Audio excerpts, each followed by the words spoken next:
I helped him rebuild after his DUI, paid his legal fees, drove him to work, took on a second job. One morning, I opened our shared laptop and saw a reservation, 2 tickets to Paris.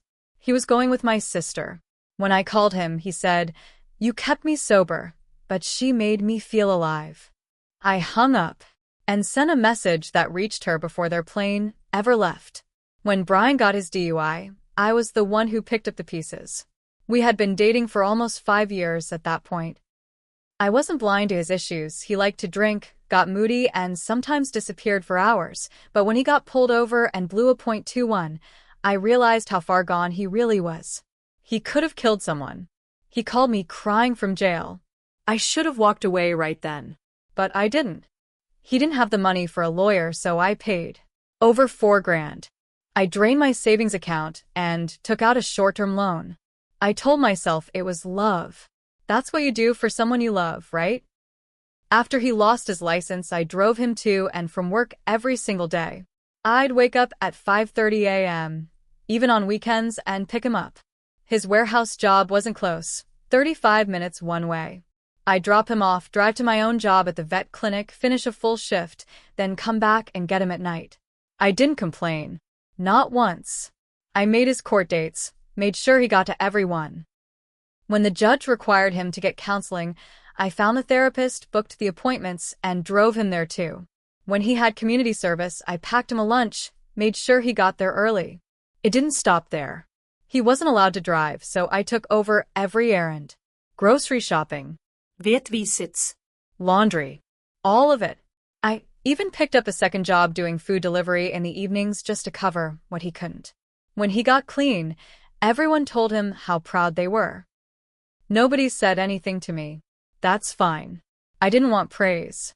I just wanted my partner back. A sober version of the guy I fell for in college. The first year was hard. He got depressed, angry. But I stuck through it. I sat with him on the bathroom floor when he had panic attacks. I held his hand during AA meetings. I even helped him write a speech for his 1-year chip. Around that time, my little sister Rebecca came to stay with us. Her apartment had mold, and she needed a few weeks to find a new one. I didn't think much of it. She was family.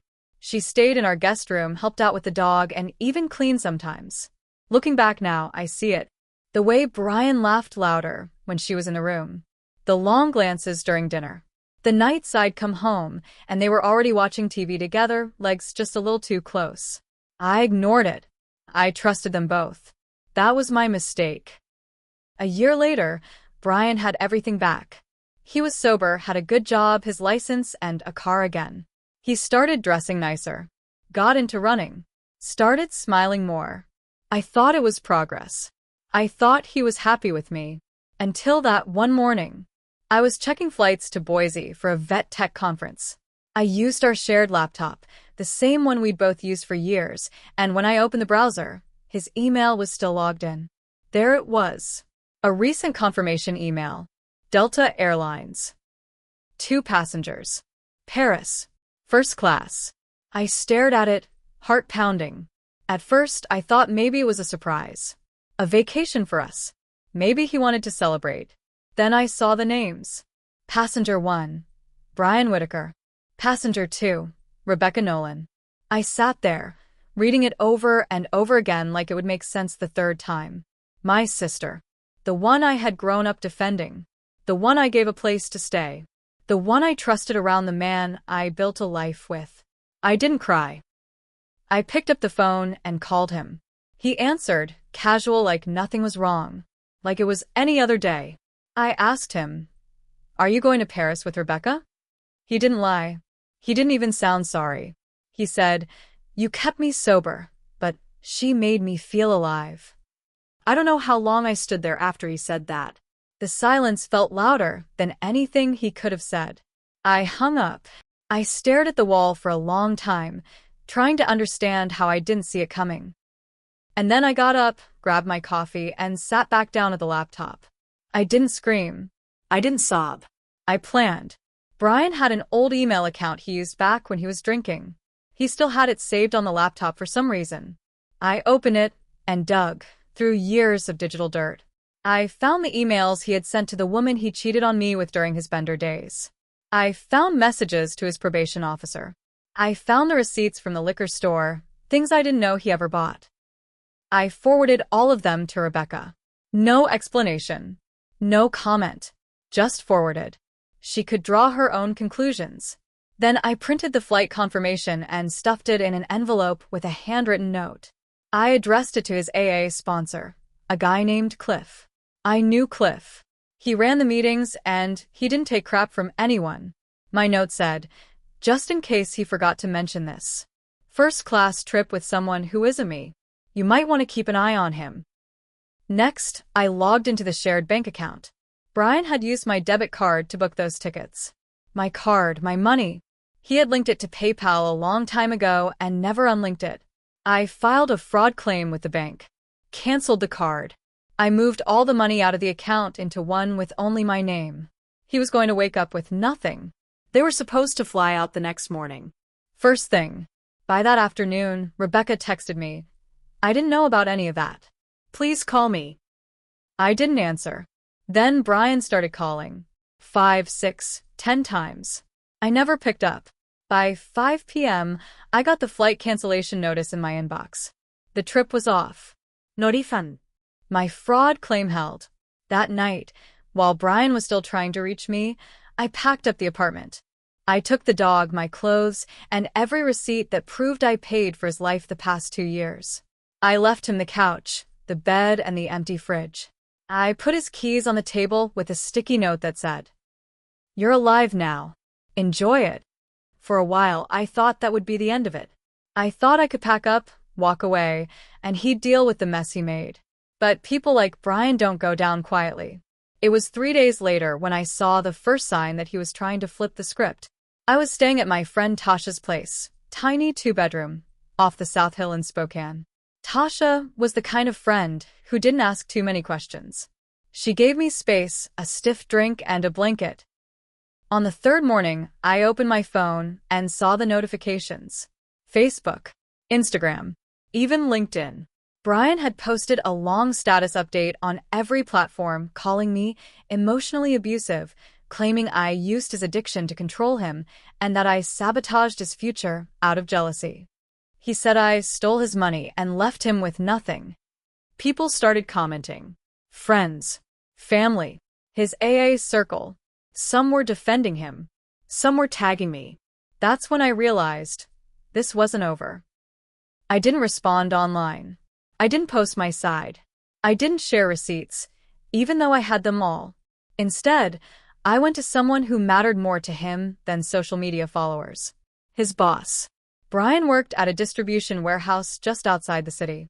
He had gotten promoted last spring to shift supervisor. One of the conditions of that promotion? A clean record. No alcohol by elastions. Stable home life. I sent a single email to his manager. Subject: FYI. Personal conduct of Brian Whitaker. I attached a PDF file. In it, I included the receipts from our joint account showing he paid for 2 first-class international tickets with money that wasn't his. A screenshot of the flight reservation, including Rebecca's name. A copy of the police report I had filed for credit card fraud.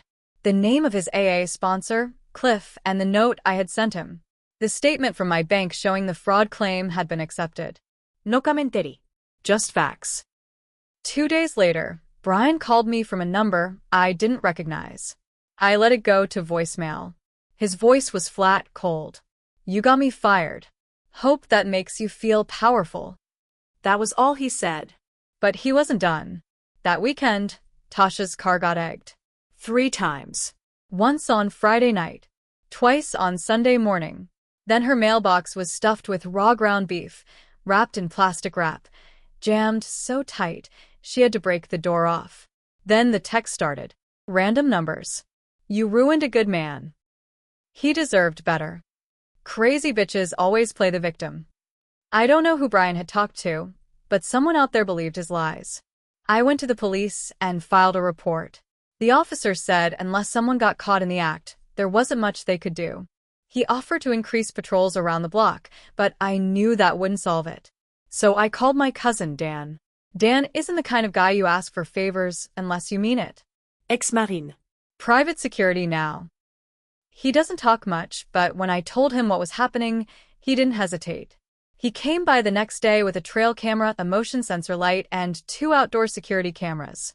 He helped me set everything up around Tasha's place. Then he sat in his truck every night from 11 p.m. to 4 a.m. with a thermos of black coffee and a loaded Glock. Nobody showed after that. But Brian still wasn't done. I found out from Cliff, his AA sponsor, that Brian started spreading lies inside the group, saying I had tempted him to relapse, that I drank wine in front of him, that I pressured him to skip meetings. Cliff didn't believe it. He called me personally and said he was worried. Guys like him, he said, they don't know how to take accountability. You kept him sober, but he thinks he did it alone. Now that it's gone, he's blaming the wrong person. I asked him if Brian had relapsed. Cliff paused, then said, not yet. But he's teetering. Later that week, I got a message from Rebecca. You should talk to him. He's not okay. I didn't reply. Then she sent another. He told me he loved me, but he's staying with another girl now. I think he lied to both of us. That made me sit down. It turns out Rebecca never made it on the flight either. After I sent her the email with all the forwarded messages and receipts, she panicked. She confronted Brian the night before their flight. According to her, he told her I was making it up, but when she showed him the emails I forwarded, he froze. She never got on the plane. And now he wasn't even with her. I didn't feel bad for her. But I didn't feel satisfied either. Not yet. I could have let it end there. But part of me still needed to finish what I started. Not with fire or screaming, but with precision. There was one more place where Brian's face still held weight, his recovery group. Every Thursday night, he spoke at a nearby church basement. He talked about earning back trust, about honesty, about being accountable. So I made a copy of everything. A binder. Color-coded tabs. Section 1, financial receipts, bank records, ticket purchases, fraud claim. Section 2, emails, old cheating messages, confirmations, sponsor letters. Section 3, timeline, a detailed record of everything I did for him since the DUI. I didn't send it anonymously. I walked into the church that Thursday night, just before the meeting started. Cliff saw me first. He nodded. Brian saw me second. His face turned white. I walked up to the podium, placed the binder on the table, and looked him dead in the eyes. I said, loud enough for the whole room to hear, "This is what 5 years of loyalty looks like. And this is how you treated it. Keep lying if you want. I'm done cleaning up after you." Then I left. 2 days after the meeting, Rebecca showed up at my job. I was cleaning out a kennel at the clinic when someone knocked on the glass door. I looked up and there she was, arms crossed, hair a mess, face pale like she hadn't slept in days. I told my boss I needed 10 minutes and stepped outside. She didn't waste time. "He told me you set him up," she said. I laughed. Loud. Ugly. Set him up? Like I forged his flight confirmation and made up the bank charges? "I didn't believe him," she said quickly. "I mean, I wanted to. But I know you. And after what you sent me, I don't know what the hell I was thinking." She looked like she was about to cry. I didn't feel sorry for her. But I didn't feel angry anymore either. Not at her, anyway. I asked her, "So, why are you here?" She hesitated, then said, "He's been showing up at Mom's house. Drunk." That hit me. Drunk. He had relapsed. I'd spent 2 years helping him claw his way out of the bottle, and now he was crawling right back in. She said he came by at 2 a.m. the night before, yelling from the lawn. Woke the whole neighborhood. He threw something at the garage and dented Mom's car. Cops were called. He ran before they showed up. He said if he can't have either of us, then nobody gets him sober. She told me she was scared. For him. For herself. For me. That's when I realized this wasn't just revenge anymore. This was cleanup. Again.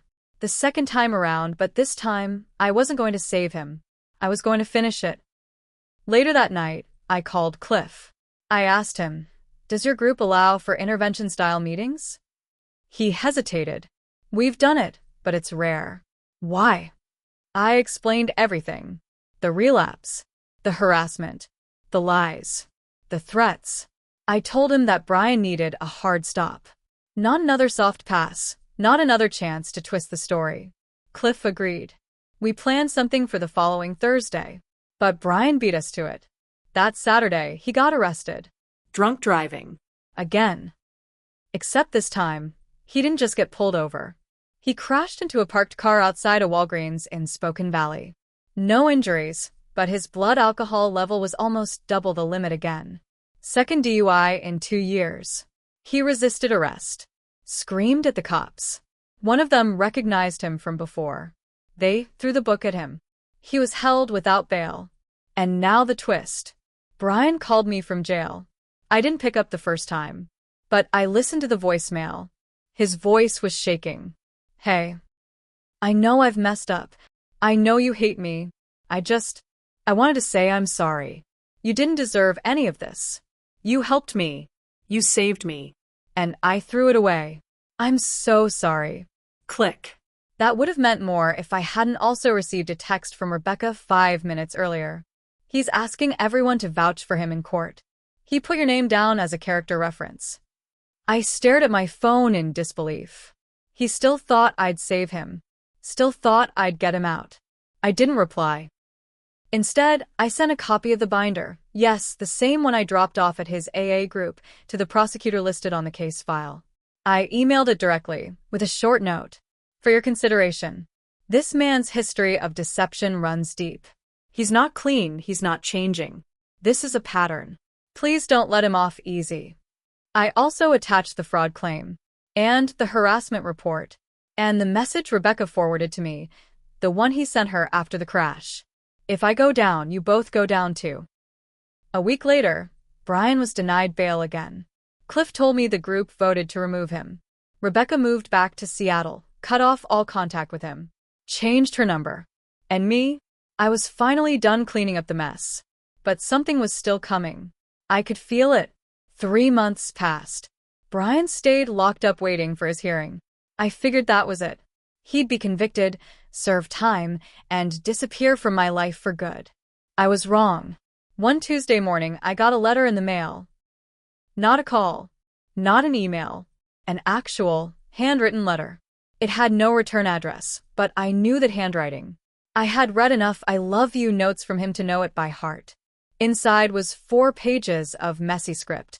He wrote about regret, about pain, about hitting bottom again, and realizing I had always been the one holding the line for him. Then came the twist. Brian said he was pleading guilty. But not just to the DUI. He said he had told his lawyer to include the fraud, the use of my bank card without permission, in his statement to the court. He said it was the one thing he could still do to make it right. I didn't believe it at first. But the next day, I got a call from the county prosecutor's office asking if I was available to testify. Not against him, but in support of the claim that he admitted to stealing from me. That changed everything. Court day came 2 weeks later. Spokane County Courthouse. Room 3B. I wore black slacks, a gray blouse, no makeup. Clean. Unshaken. Brian looked rough. Orange jumpsuit, pale skin, unshaven. He didn't look at me once. The judge asked him if he understood what he was pleading to. He said yes. He confessed to driving under the influence, crashing into the parked car, resisting arrest, and fraudulent use of funds to purchase a personal trip without the cardholder's consent. That last part? That was mine. The judge took it seriously. She added time to the sentence. Final count? 3 years. No parole for at least 18 months. I walked out of that courtroom feeling like I could finally breathe. But karma wasn't finished. The day after his sentencing, I got a call from a number I didn't recognize. It was Jamie, a woman I'd never met. She worked at the same warehouse Brian used to supervise. And she was suing him. Not criminal court. Civil. Turns out, during his time as a supervisor, Brian had been using his position to push around female employees. Flirting, threatening schedules, even making one girl cry in the break room after he told her she'd never be promoted unless she smiled more. HR had brushed it off, but Jamie had screenshots, audio even. Now that he was a convicted felon, she finally had the leverage to come forward. She wanted to know if I'd testify. I said yes. I gave her everything I had. Emails, messages, that flight confirmation with Rebecca's name. Proof he was a manipulator. Proof he had a pattern of abuse and control. 2 weeks later, the warehouse settled. Brian's final paycheck, $2,378, was garnished and paid directly to Jamie. She sent me a thank you card. Then came Rebecca. She reached out again, this time with something different. An apology. She didn't make excuses. She didn't beg for forgiveness. She just said, "You were always the strong one. I see that now." And she sent me something in the mail. It was an old bracelet from when we were kids. Silver. Tarnished. But it had our initials on it. RN plus Ellen scratched into the back. I didn't cry when Brian betrayed me, but I cried when I held that bracelet, because it meant I had finally closed the door. Not just on him, but on everything I kept letting slide. 6 months passed. Then 9. I moved to Coeur d'Alene, Idaho. Took a new job at a bigger vet clinic with better pay and a nice little studio apartment near the lake. Daisy's happy. I'm peaceful. Then one day I got a letter. From Brian. Again. But this time it was different. One sentence. "You are the last person who truly saw me, and I destroyed it." I didn't write back. I never will. He's alone now. In prison. Nobody visits. Not his parents. Not Rebecca. Not his old friends. He's just a number in the system. And I'm free. He thought he could break me. But I didn't just survive. I burned the bridge behind me and built a new road with the ashes. The one thing he'll never have again. A clean slate. Because when you gamble with someone's love and treat loyalty like a leash, sometimes the person holding the leash learns how to let go and then watches as you choke yourself with it.